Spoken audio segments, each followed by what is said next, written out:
Hi there, and welcome to the Skylight Books author reading series. If you'd like to learn more about us and our many upcoming author events, please visit skylightbooks.com, where you can browse our inventory, buy books, and join our Friends with Benefits Club. You can also follow us on Twitter, Tumblr, and Facebook. To speak to a real live bookseller like me, please call 323-660-1175. Thanks for your support, and enjoy. The Third Hotel traces Claire's time in Havana as she follows her once-dead husband through the newly tourist-filled streets and charts her less than perfect marriage. It is a hauntingly beautiful novel, strange, murky, and shot through with grief and longing. It is rewarding yet defiant and eschews pat resolutions to offer up something much more interesting instead, a map of the border between the real and the unreal. It has been called gorgeous, frighteningly smart, a book that sings, a beguiling little masterpiece, and achingly human. A fever dream of a book. Laura Vandenberg is the author of two story collections, What the World Will Look Like When All the Water Leaves Us and The Isle of Youth, and the novel Find Me. She is the recipient of a Rosenthal Family Foundation Award from the American Academy of Arts and Letters, the Bard Fiction Prize, an O. Henry Award, and a MacDowell Colony Fellowship. Born and raised in Florida, she lives in Cambridge, Massachusetts, with her husband and dog. Also joining us this evening, again, returning, it's a treat to have her. Asia Gabel's writing has appeared in Bomb, The Kenyon Review, Glimmer Train, and elsewhere. A former cellist, she earned her BA at Wesleyan University, her MFA at the University of Virginia, and has a PhD in literature and creative writing from the University of Houston. Asia has been the recipient of fellowships from the Sewanee Writers Conference, Literary Arts Oregon, and the Fine Arts Work Center in Provincetown, where she was a fellow in fiction. She currently lives in Los Angeles. We're thrilled to have them with us this evening. Please join me in giving them a warm welcome.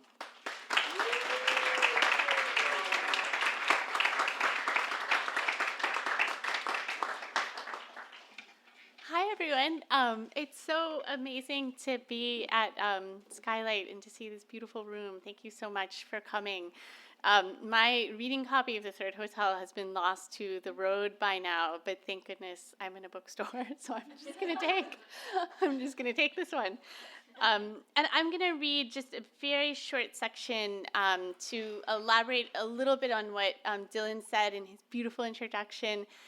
The Third Hotel concerns a couple named Clare and Richard was a horror film scholar, which is my secret dream job. And he is killed in a hit-and-run car accident. And this chapter gets into a little bit of what was going on with Clare and Richard before his death. So here's a little bit of The Third Hotel. In her former life, Clare was a sales rep for ThyssenKrupp. Her area was elevator technologies, and her territory was the Midwest. She liked the job because it involved an endless amount of travel to seemingly anonymous places. She had been to Nebraska 47 times. What was there to see in Nebraska? A surprising amount, really. She knew where to get the best steak in Omaha. When she cut into it, blood pooled on the white plate. She had seen dawn turn the plains as lustrous and vast as an ocean. Once, late at night, she parked her rental car on the side of the road and walked into a cornfield.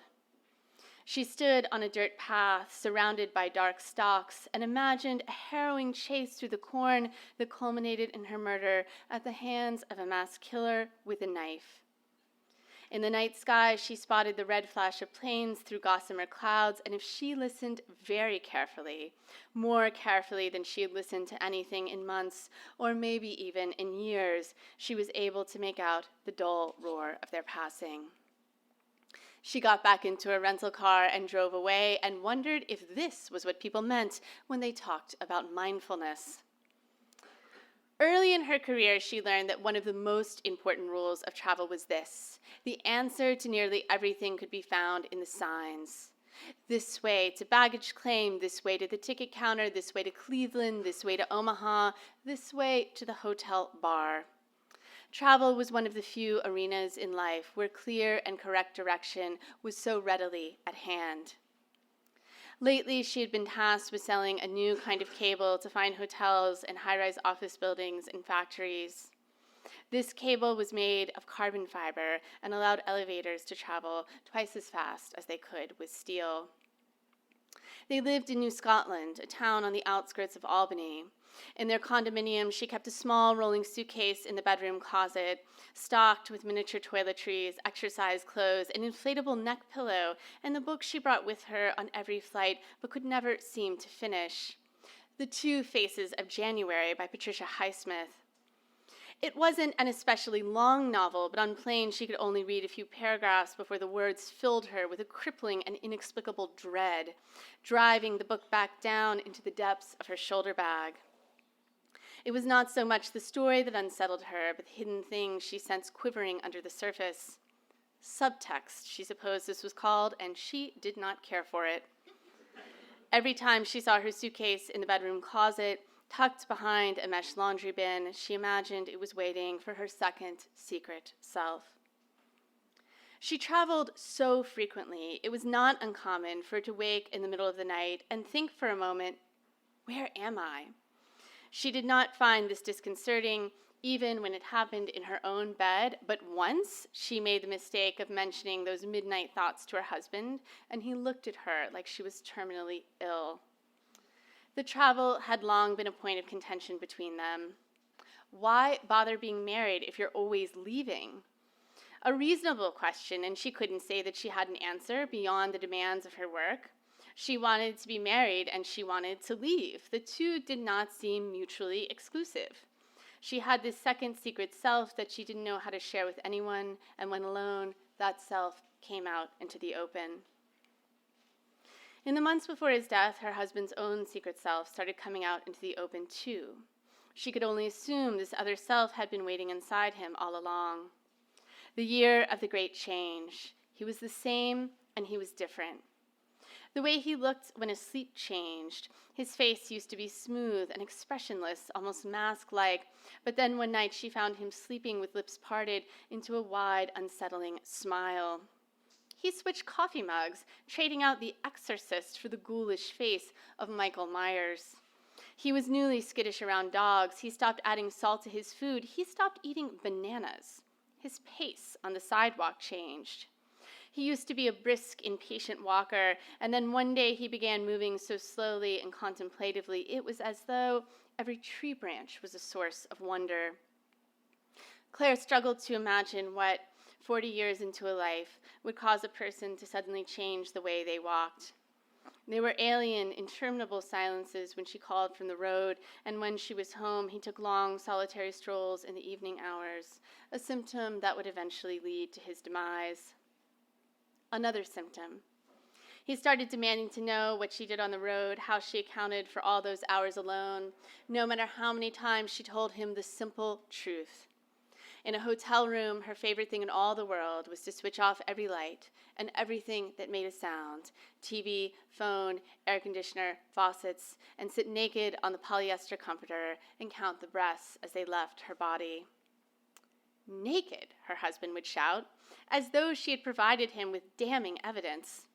He had been an angry person for as long as she had known him, but it was a secretive anger. Most people found him loose and lighthearted, easygoing. That was the word people used, and in time she became suspicious of anyone who could be described in such terms. What was so easy about going? Naked and alone, she would say back, naked and alone. As a married couple, they'd had perfect years and they'd had shit years, but she had never in her life experienced a year that so thoroughly dismantled her with confusion. On her next trip, she thought about what he would see if he ever were to trail her on the road.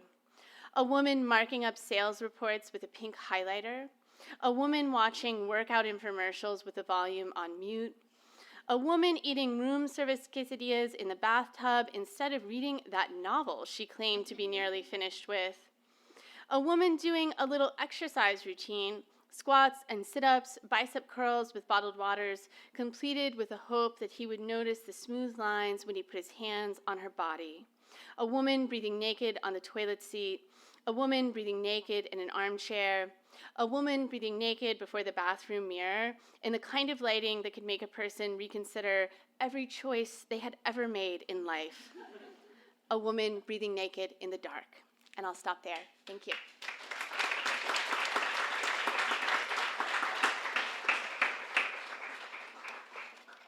Hi. Hi. What a wonderful introduction to that book. The reason I read this book, I think back in, is it possible January? Yeah, Gally's really early. Yeah. And you had been looking for travel tips to Portugal, and I had just gone to Portugal, and so I sent you this email with a big itinerary.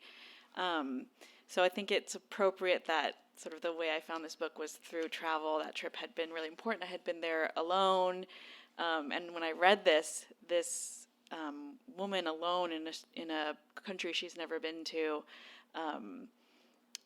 the book kept me up at night. And I've seen people say that about this book. It's haunting in a way that a lot of literary fiction is not haunting. It's disturbing, but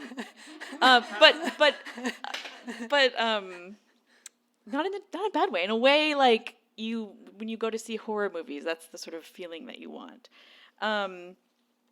So I would like to start by talking about the idea of travel and Havana and Cuba as a location for this book. Yeah.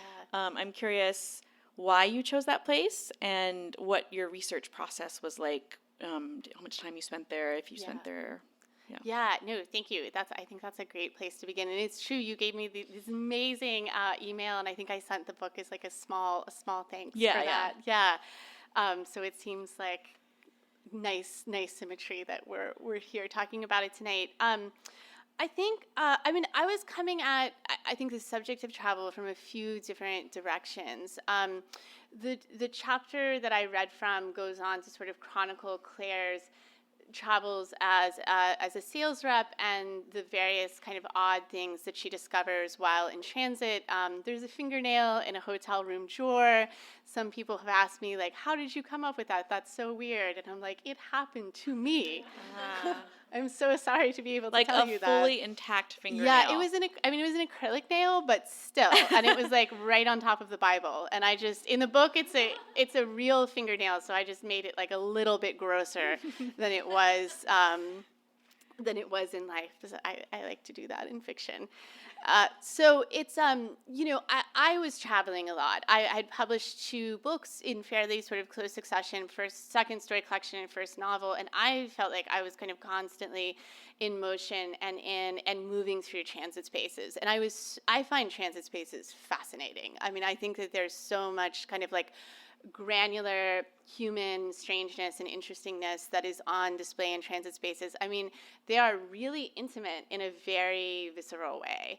I'm an anxious flyer, so I can't really sleep on planes, but on a long flight or like on an international flight, I've had the experience of like the person next to me falls asleep and they're dreaming.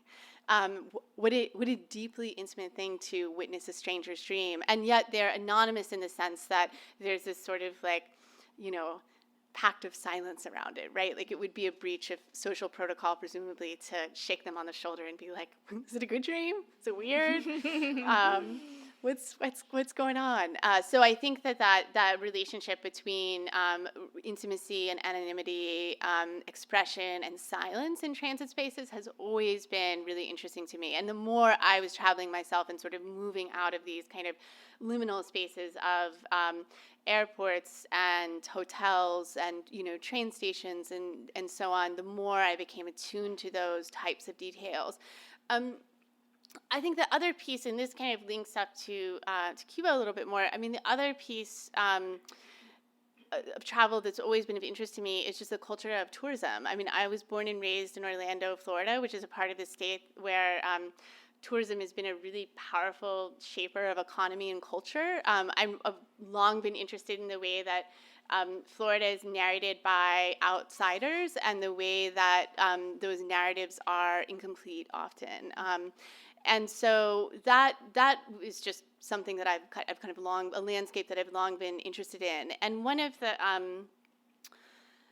there were a few specific connections with Havana. The first was just reading about the city and the kind of travel narratives that were shaping the city after the travel restrictions were loosened. So like late 2014, early 2015, where Havana was in like every travel magazine, every travel blogger was writing about it. And it was like, look, there's an old car. It is perfectly Instagrammable. Take a photo with it. Yeah, with a sunset and go on with your life. And I was really interested in the way the place was being narrated, and again, sort of what was being foregrounded, what was in the background, what perhaps was being omitted altogether. And even though Orlando and Havana are not comparable contexts for a million different reasons, of course, that did feel like an initial point of entry for me. The second point of entry was film. I knew that I keep a thought log when I'm between projects, and I just sort of record what I'm paying attention to. So something that was coming up in the thought log was I was writing about horror films, I was writing about transit spaces, I was writing about marriage, I was writing about aging parents, but of course I have no sense of like how all of these things could come to kind of live in the same space, if they could at all. But I came upon, when I was looking deeper into the world of horror, this movie called Juan of the Dead, which came out in 2011 and was sort of widely regarded as Cuba's first horror movie. And it's a zombie movie. It's like bloody and great. And so that provided more synergy between place and sort of subject. And then the last thing that I'll say about that is that I teach in the creative writing program at Harvard. I live in Cambridge, Mass. Now, and they have an amazing Latin studies department. Mm-hmm. And anything that was connected to Cuba, if there was a lecture or something, I would go. And there was this wonderful scholar named Paloma Duong who gave this incredible talk on consumer culture in contemporary Havana. And she was talking a lot about tourism. And I realized at a certain point, because I'd been reading a tremendous amount of film scholarship, that the language that she was using, she was talking about like gazes and lenses, and I was like, oh, it's so similar to what you would read in cinematic language. There was so much overlap, and so I think it was actually her work and hearing her speak that really provided that very, very vital bridge between character, subjects, and place. Yeah, you do a really nice job. I think there's a lot of books that use foreign locations as a place to make the reader and the character just feel alienated, and then you end up like excluding or alienating that country as well, that place. And in here, there's a real interaction with the place. Like, it seems very important that this place is caught in time, and that it was closed and now open, and that there's like that she's moving through it instead of just on it or around it. And since you mentioned films, and you wrote so wonderfully about the major film influences on LitHub for this book, particularly I liked that you mentioned the Babadook, which I love the Babadook. Is so wonderful. So good. Seeing nods of recognition. Yeah. Can you talk, since this is LA, can you talk a little bit more about film, horror movies, what you love about them, and for sure, and what as a writer can you take from the film world? Yeah, absolutely. I think that, and the Babadook there are probably some sort of like real horror purists who would be like, that's not a real horror movie. It's too psychological, but I think that in some ways it's kind of of course there are many different types of horror films and many types of horror viewers, but I love, I think for those of you who haven't seen the movie, it's about a mother and a son who are under really intense psychological pressure for various reasons, and they become menaced by this presence called the Babadook, and yet the movie does this really brilliant thing where the monster is never fully revealed. The presence of the monster is powerfully felt, but the creature itself, it never kind of fully emerges into view. And I love the ambiguity that movie navigates, where it's the sort of question of, is this a real supernatural force that is sort of beset upon the characters, or is this a force that the psychological weather of the characters has generated? Mm-hmm. And ultimately, the scariest thing, I think, for me in the Babadook is not necessarily even the creature, but what the pressure of this presence causes the characters to do to one another. And so I think horror has the power through like very extreme dislocations of reality to find a new language for really central, fundamental human questions. You know, who am I? Who can I trust? I think the denial of history is a really big thing in horror, whether it's like personal history, cultural history, national history, what's the kind of cost of that looking away. The thing that is always like rotten to the core, it will eat you alive. You know, that I think horror really digs into that that idea in a very interesting, very powerful way. So it's sort of, yeah, I mean, I think that the kind of, to me, like the most powerful, the most interesting horror is really grounded in those central human questions, but it uses these distortions of reality and this kind of descent into a nightmare state to find a different language for them. And it now that you say that, it does what your book, when I said it disturbed me, what I meant is that Claire sees her dead husband. Her husband, we know her husband is dead.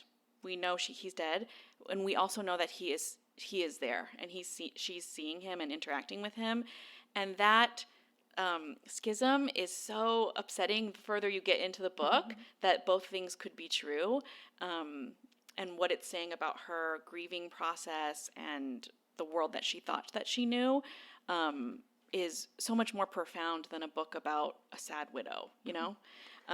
So that makes a lot of sense that you describe horror that way. And along those lines, like I've seen people ask you, you know, well, is Richard really there? Like, is he not really there? And the way that I've seen you answer that is like, well, that's not really for me to say, and it's not really the point of the book. This book resists like tight, complete, closed loops in a way that is not frustrating at all. And I wondered if you could talk about how you feel about how hard it was to write a book that did that or didn't do that. Yeah. I mean, there's so little closure in life, right? So I think you know, it's something that I mean, I think for me as a reader, I'm most interested in work and sort of aspire to write work that illuminates a set of questions, right, in kind of human form. I'm less interested in I think if the illumination is sufficiently rich and layered and interesting, resolution becomes less important, if that makes sense. Yes. And I think books that are able to illuminate at such a level that the question of resolution, for me as a reader at least, is sort of suspended, is kind of my like ideal in the fictive world. And again, I think The Babadook, to go back to film, would be a great example of that. Like, it doesn't, you know, my experience of that movie would not be changed at all by knowing sort of definitively, is The Babadook real? Is it something that these characters have kind of generated somehow? But I mean, I think, you know, it's interesting, the really early seeds of this book was a kind of call and response to a novel called Piano by a French writer named Jean Echenoz. If anyone's read that book, but it's very good, and it's in 3 parts, as is The Third Hotel, and it's concerns a pianist in Paris named Max, and he's killed at the end of the first section, and then sort of traverses the afterlife. There are a few, which is like this labyrinth bureaucratic structure, and then there are a few options that you have, and you're sort of assigned to one place or another, and he's assigned to the option where you return to your old life.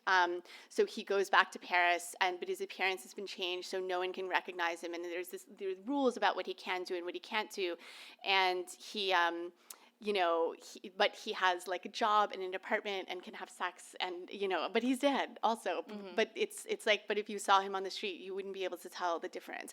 And the kind of profound like liminality of that. And if a dead person can do all those things, then what makes a person in the context of that fictive world, what makes a person alive? And where's the sort of line between those two realms? So that was a very like influential book for me, and certainly informed the representation of Richard in this novel. But I also think, so I'd mentioned before that I'm an anxious flyer, and it was really like paralyzingly bad for a while. I eventually went to therapy, and now it's much better. But there was a time where I was in a state of absolute like blackout terror when I got on a plane. While you were doing book tour stuff? Yeah. It was, wow. I feel really bad for my, like, it was very interesting going back to just travel spaces, how like different people engaged or didn't engage if the person next to you is like sobbing and having a panic attack. And some people were like, I'm reading my Kindle and this is like absolutely not happening. I can will this whole experience away.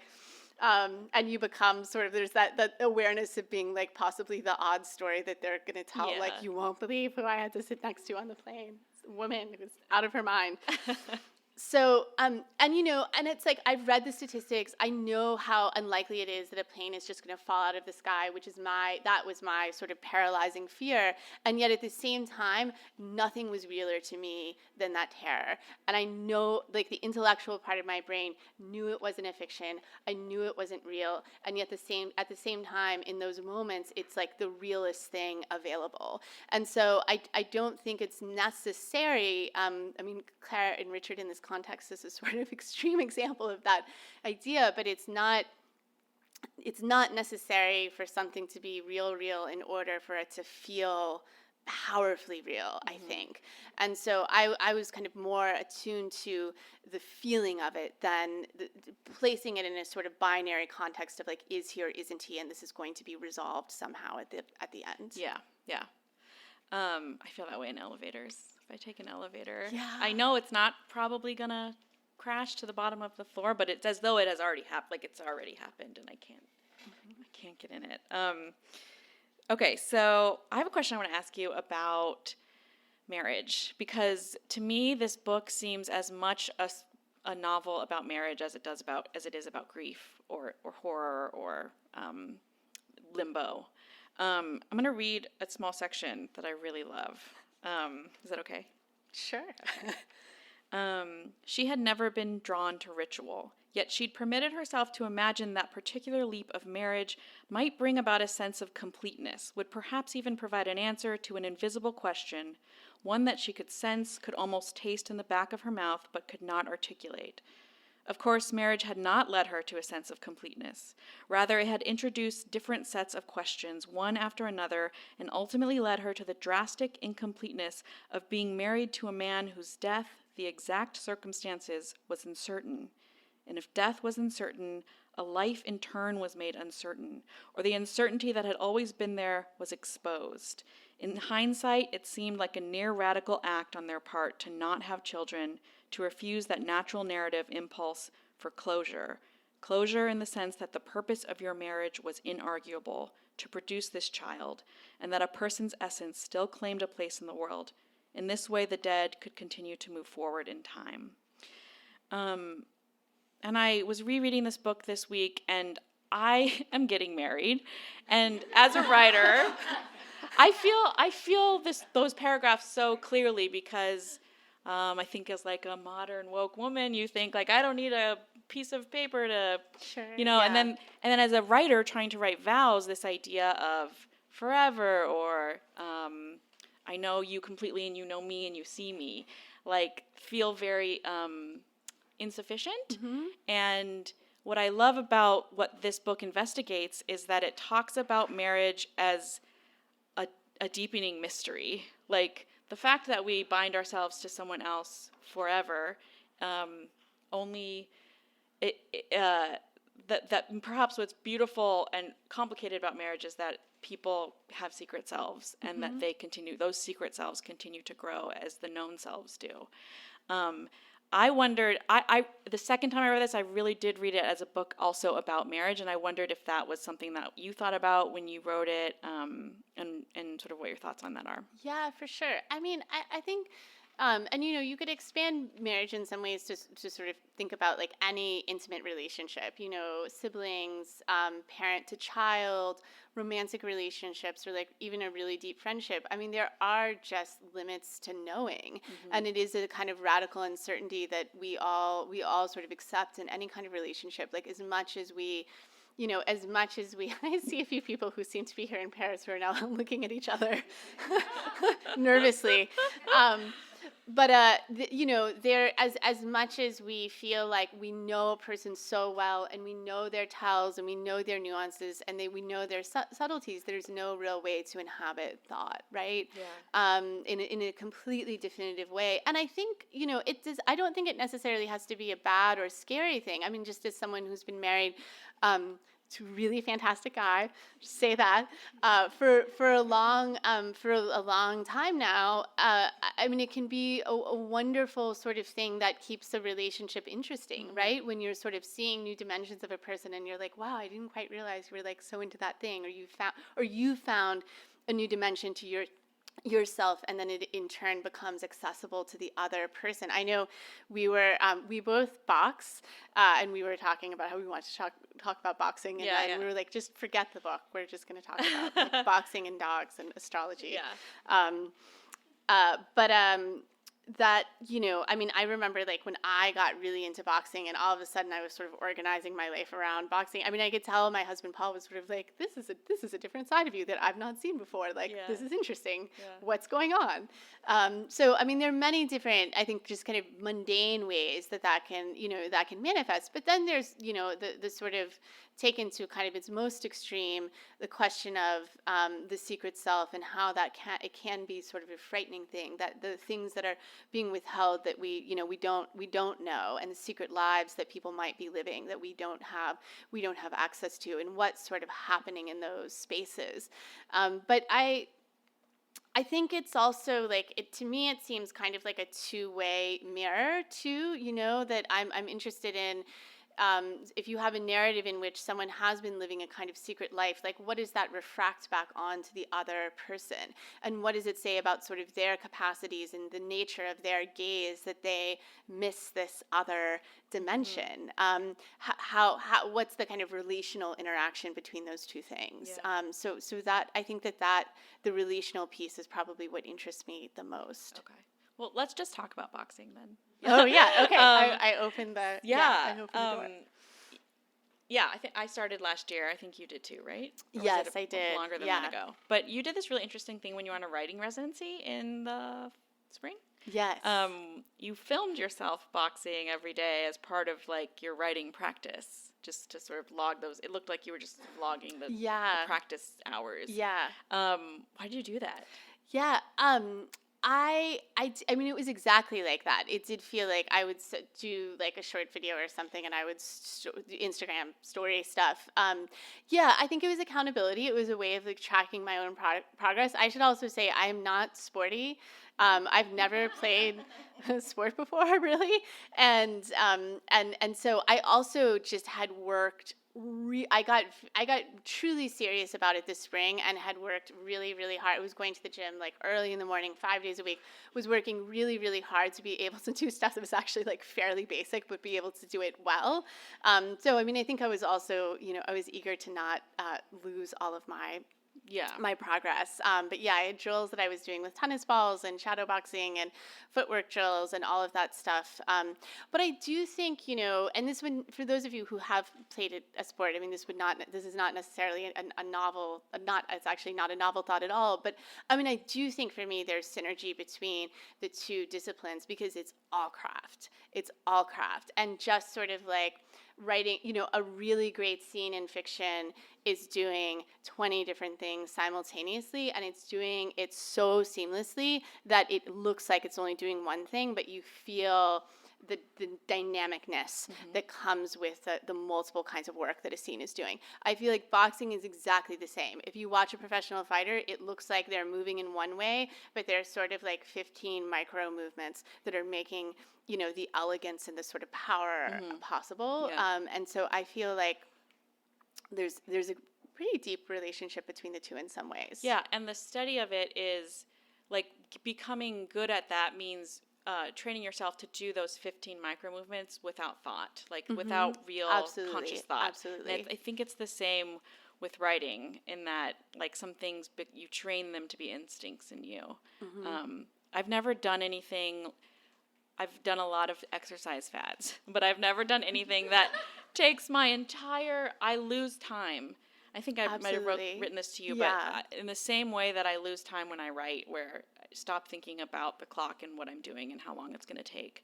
And I For really sure. like that because I feel like there's so few things in this world where that happens. Absolutely. And and especially if you're new to it, and it's like, have you sparred at all? Just with my trainer, yeah. Yeah. But especially if you have someone who's like coming towards you, Yeah. like there's really not space to think about anything else. Yeah. Yeah. It's just everything else that's going on in your life kind of evaporates. I feel like it is like a sober way to exist outside time. That's Yeah. how I've described it to people. Yeah. I mean, maybe also dangerous, though. Like, as dangerous as drinking. One thing I noticed known you on the internet for a long time, and I noticed maybe a year and a half ago, you started to get into, probably longer, but into astrology and psychics. You would see, I think, psychics, is that correct? I'm dying to see a psychic if anyone has a recommendation. That makes a lot of, first of all, I was like, is Laura okay? Like, what's happening? But reading the book, it makes a lot of sense because it seemed to me like, well, maybe you're trying to access this like other way of knowing who we are that feels mysterious because it doesn't have the same rules that we know. Is that what you were doing, or were you just sort of getting into that? Well, I come by it honestly. My mom is a long-time psychic, Really? aficionado.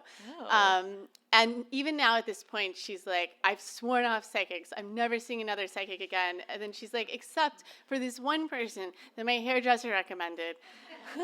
So it's like she can't quit it. But she started seeing psychics. Her father, it's so strange. My grandfather, who's a dairy farmer in Tennessee, took her to see her first psychic, which doesn't make any sense to me at all. And she also was a psychic and a hairdresser who ran both businesses out of her home in East Nashville, which is a very popular part of the city now, but at the time was fairly like rural.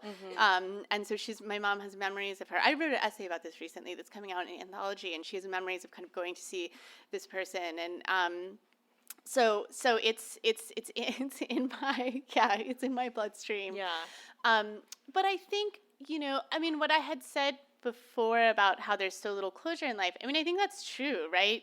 But that doesn't necessarily mean that we are, or I, just to own it completely myself, are not kind of closure-seeking people. So certainly I think I've consulted, astrologists, and I do with my students, I do like a 30-minute lesson at the appropriate time every semester on what Mercury in retrograde is and how they can like appropriately prepare for it. And I stand by it as a pedagogical practice, and they're so grateful to know. Yeah. That there's a reason for the pain and the suffering. Yeah. And also I'm like, look, the queue for the printer is going to be really long. You're going to run out of printing credits. All the planets are spinning backwards. I don't want to hear about it. Yeah. You need to give yourself extra time. Astrology is not destiny. Yeah. You can work with the energy. So that's it's like a big part of if I ever had to write a statement of teaching philosophy, it'd be like that would be in there. So so it's in some ways it's kind of a way of understanding, the various frequencies that we might be moving through at different points of time, and sometimes, but I think also, which I think is really, it's typically not like a very satisfying experience, but I've totally gone to psychics or consulted psychics because there was something I was looking for an answer. Yeah. I was looking for closure, and I think the best people actually won't give that to you because they know they can't. Yeah. But sometimes there can be a kind of, roundabout sort of closure that comes from just making that sort of contact. And I do think that, I'm not so much someone who believes that if, a really talented medium is like, truly psychically gifted, but just where they're existing in some sort of magical realm, but rather like it seems plausible to me that some people are maybe attuned to different frequencies, like that a lot of other people aren't quite on. Yeah. And I think fiction is kind of like that too. I think about that a lot when I'm reading a book, like what is the frequency of the book? And I think a really, when you're having a really transportive reading experience, the book is kind of defined its frequency and then invites you into it. Yeah. And of course, like there's so much literature too that deals with dream logic. The subconscious gives you a different language for kind of understanding the world or some aspect of the world. And so I think there's synergy there as well. We also have the same birthday. Yeah, we do, and But we're I think both it's Geminis. a year apart, right? Yeah. Two Geminis on Gemini, one too. stage. I know. Anything could How many happen. people are on this stage? There's a lot of people in this room. We should take a couple questions from the audience if they have them. Yes. I'm sorry I'm late for your talk, but I'd like to hear. I mean, if you're not overcome by pathology, doesn't the secret self always want to merge with the public self? Isn't that a goal that we all have to get those two lives synchronistic? Yeah, I think in my own experience, it can be really dislocating if you feel like the gap between the secret and the public is like an ocean. You know what I mean? So if you feel like your private world, there's maybe a major disconnect between your out-facing self and your sort of private self, I think that can be a dislocating. It can be a dislocating space to be in. But at the same time, I personally am sort of comfortable with some space between them. Maybe it's the Gemini in me, but that's sort of that idea that we exist in different contexts with different levels of kind of public and private depending on what sort of space we're in, and that the private, it's not that I'm like a different person here than I am if I was just having a drink with a friend or on the phone with like my dad or something like that, but I don't necessarily feel that all. They need to be like merged completely, that it's okay for there to be a little room between them. And I don't know if that's, the healthiest way to think about it or anything, but that's just sort of how I've come to feel about it. I like what you're saying. Let me see if I understand. I like the premise that no one can inhabit thought, but don't we use talk as a negotiation tool? And then what you're telling me, if I'm hearing correctly, is silence also is a part of that conversation? Absolutely. No, I completely agree with that. Yeah. Anyone else? Yes. In the back. You. I think that's you. Yeah.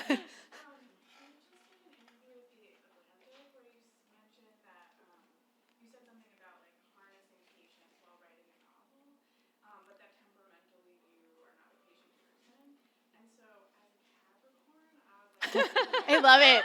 This is going to be all about science now. Yeah, as a Capricorn.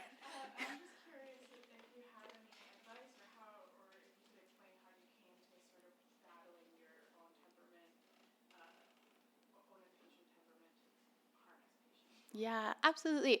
I mean, I think, my first two books were story collections, and it was that, I think that was a real, when people are sort of like, what was the transition between, how did you transition between like the short form and the long form? I mean, I think one challenge was just sitting in a state of unfinishedness for a really long time, and when you finish a draft of a story, even if you're like, I don't like this, I'm going to put it in the recycling bin and never speak of it again.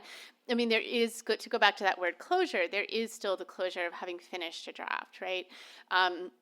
But with a novel, of course, novelists work in all different ways, but for me, you are staying in that state of uncertainty for a long, long time. And I'm also someone where my drafts tend to go through really major evolutions. So where I start and where I land, it's like they have permutated in all kinds of ways, and in ways that I could not have imagined at the outset. So staying in the state of sort of literal unfinishedness, like the project is still ongoing, is one piece of it, but there's also staying in the state of imaginative unfinishedness, being open to reevaluating the structure that I put down, being open to being surprised. I feel like there's material that I'm always ignoring, that it's like a piece of like grain of sand in the corner of my eye. Like there's material that I'm always ignoring, but I don't know it, or I can't kind of confront it until a certain point in the process, and then I do, and I'm like, oh, but also yes. So I think, there are many, many kind of layers of unfinishedness and openness, and I think to sort of be able to stay in that space for a sustained period of time is often, it can be very demanding, and there's all kinds of difficult emotions that can rise out of that too, like self-doubt, comes knocking when there's no immediate end in sight, and you're like, what am I feel like I always go through multiple periods where I like wake up at 2 a.m. and I'm like in a cold sweat, and I'm like, I cannot write this book, I'll never finish this book, this is going to ruin my life. But that's just part of it. It's just part of it. And I do think that there's something about getting to the other side of it that really, it changes you, I think, in some ways. I don't feel like I'm quite the same person at the outset that I am on the other end. And I think that makes sense to me, that I wouldn't be. So it's like you have to be open to kind of the work changing you in some maybe just small but like perceptible ways. What is your sign and what is your question? I'm a Cancer. I think that means I'm moody but loyal. So I'd love to hear, I love what you said about many things, but the books that are illuminating with questions but not with answers. Do you have any suggestions or like things that come to mind, book examples for you? Definitely. So two people that come to mind, like straight away, there's this novel called The Naked Eye by Yoko Tawada that just changed my life. It changed me. It changed the way I thought about fiction. It changed my understanding of what's possible in the novel form. The illumination is so powerful. It is an incredible book. So I would recommend. That's like one of those books that if I had $1 million, I would like stand on a street corner and just like give it away to people. It's a fantastic book, also very much about film and the sort of collapse of like the cinematic world and the real world. Joy Williams is also a writer that I really love, and I think she's, her stories like The Country, Honored Guests, those are two of my favorites of hers. If you haven't read Joy Williams, I think the New and Selected is a great place to start. But she's someone who tackles the sort of toughest human questions about, what does it mean to be alive, death, and so on, all the like super cheerful stuff. But she's also really funny. And it's like a brittle humor, but I think she's really, really funny. And I think that the illumination is so, so, so powerful in her work. So those are two people that come to mind. Have you met her? I met her once, and I was so sort of awed that she was very nice, but I think I gave kind of like she was asking me kind of polite questions, and I was just like, I was. Yeah, because you're a super fan. Yeah, I'm a super fan. Yeah, she's not on the internet, which relieves me, because otherwise she would be like, "Is this person stalking me? Yeah. Why does she talk about me all the time?" Yeah, I heard she doesn't do email even. No, yeah, letters she's like only. completely, yeah. That's how you write. Completely offline. One more? Yeah, in the back. Yes.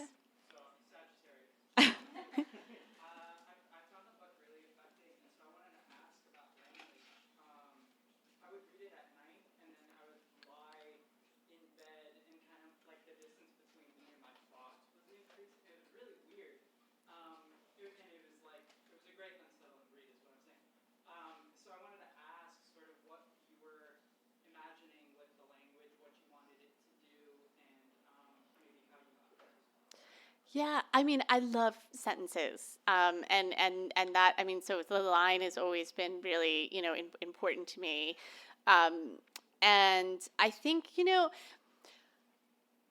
it's a little bit, someone had asked me, and I thought that this was a really interesting question. I came from San Francisco, so the event I was doing in the Bay Area had asked, if you keep this thought log, right, how do you know when sort of my own musings about horror films or travel or tourism or whatever, like how do you sort of make the transition between that kind of writing and like writing fiction? And I was like, that's a super interesting question.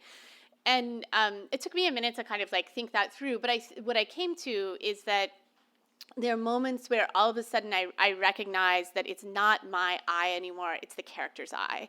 And it's not my voice, it's the character's voice, which sounds counterintuitive because, of course, like Clare, like is of me.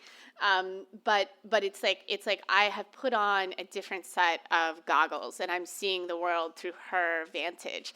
And I think that will always inform sentences. The characters, even though it's not a first person novel, but even in the third person, like the characters' cadence, their way of seeing what they notice and why they notice it. And so I think that a lot of the kind of sentence level choices are generated by just moving deeper into Claire's eye, and what she sees as she moves through the world. I also am sort of the more practical end.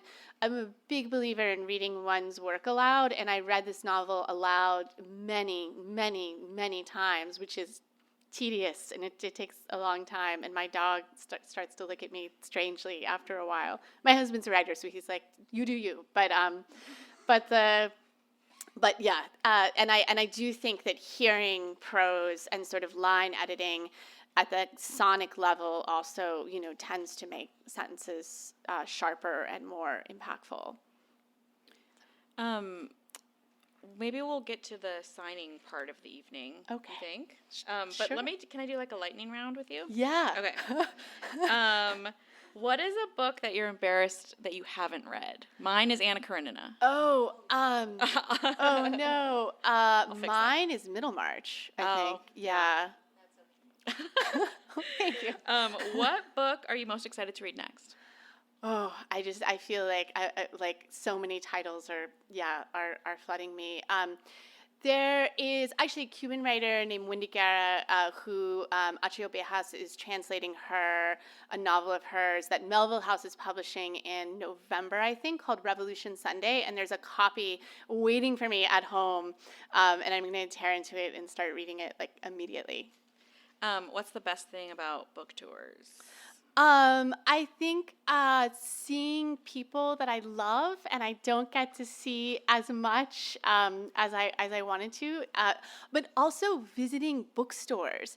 Like, especially as an East Coast person who doesn't, I'm not on the West Coast. I've been hearing about Skylight, that it's this amazing bookstore, and everyone loves Skylight. But I'm like, but you get to actually see it and walk around and meet people here. And I visited a lot of bookstores in the Bay Area, and it was like such a joy to be like, City Lights, I've heard about, like, it's like someone that, like, it's like a mutual friend that you've been hearing about, for years, and you're like, and I feel like when we meet, we're going to have so much in common, and I'm just going to love you, like, instantly, and I think that's great, too, and also, like, eating and drinking, and meeting people's dogs sometimes. Oh, yeah. I encourage dogs at events. What's the worst thing about book tours?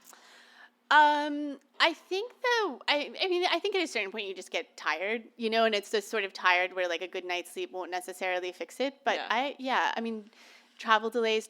Actually, for me, the worst thing would be turbulence. Really, that's airplane difficulties. I like work so hard to get over the anxiety hill that I think. But if I had like a really bad flight, it would be I would lose ground. So I'm always hoping for clear, smooth skies. What movie are you most excited to see? I've been dying to see. This is not. I'm behind on. Ironically, for a book that's largely about film, behind on movie watching, and I've been wanting to see Phantom Thread for ages. Oh my god! So good. Okay, I feel like it's very divisive though. Some people audience reactions have like affirmed that this is a thing that I should prioritize. Yes, you will love it. Yeah. So.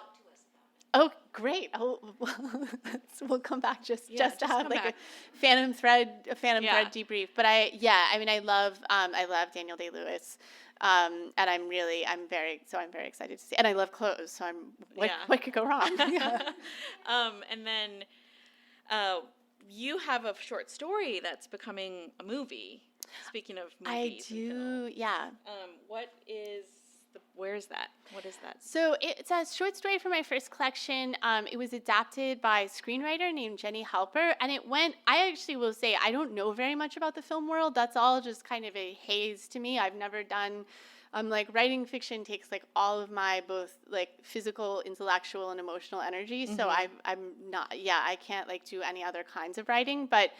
so I've never, written an adaptation or anything like that. But It was a total labor of love project for her. She had read the story. I mean, she wrote a first draft of the script maybe like 4 or 5 years ago, and just has been like quietly kind of putting this project together, attached to director, attached to producer.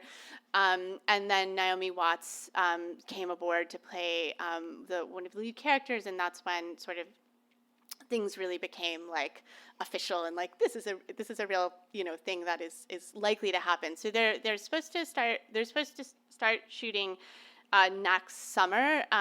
Also, I have a friend who works in film who said making a film is like playing Jenga in a wind tunnel, and each piece costs like $5 million. So, I mean, I do think it's like one of those things. My sense is you don't know like 500% for sure that it's actually happening until they're like on site with cameras. Yeah, but sure. She did an amazing job with the adaptation, and they put together a really exciting cast, and so. That's exciting. I'm excited. Yeah, I love that collection. And everybody should definitely buy this. It's unlike anything I've read this year. It's unlike anything I've read in a long time, and it is unsettling in the best way because it feels very new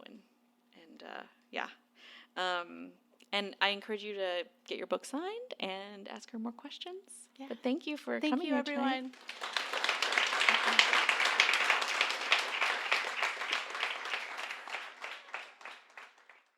You've been listening to the Skylight Books author reading series.